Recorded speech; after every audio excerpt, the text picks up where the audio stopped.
Hello everyone, welcome to the channel. So it's about disqualifications of member. Article 101, vacation of seats. Clause 1. No person shall be a member of both houses of parliament and provision shall be made by parliament by law for the vacation by a person who is chosen as a member of both houses of a seat in one house or the other. Clause 2. No person shall be a member of both of parliament and of house of a legislature of a state, and if a person is chosen a member both of parliament and a house of the legislature of a state, then, at the expiration of such period as may be specified in rules made by the President, that person's seat in Parliament shall become vacant unless he has previously resigned his seat in the legislature of the state.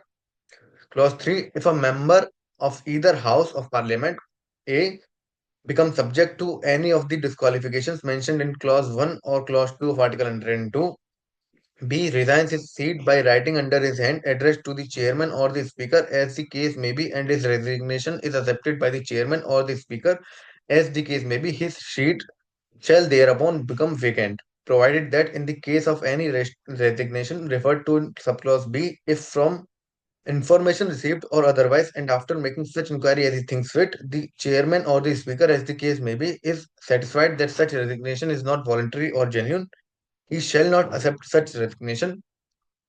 Clause 4. If for a period of 60 days a member of either House of Parliament is without permission of the House absent from all meetings thereof, the House may declare his seat vacant, provided that in computing the said period of 60 days no account shall be taken of any period during which the House is prorogued or is adjourned for more than 4 consecutive days. So, in simple language, this article provides for a vacation of seat by a member of parliament, thereby stating that first, clause 1, a person cannot be member of both houses of parliament at the same house at the same time. The Representation of People Act 1951, RPA 1951 provides A. If a person is elected to both houses of parliament, he must initiate within 10 days in which house he desires to serve. In default of such intimation, his seat in the Rajya Sabha becomes vacant. B. If a sitting member of one house is also elected to the other house, his seat in the first house becomes vacant. C. If a person is elected to two seats in a house, he should exercise his option for one, otherwise, both seats become vacant.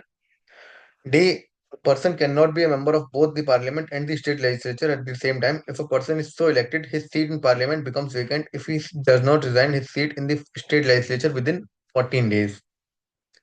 Clause 2. A person shall be disqualified for being a member of either House of Parliament if he is so disqualified under the 10th schedule. Third, a member may resign by his seat by writing to the chairman of Rajya Sabha or speaker of Lok Sabha as the case may be.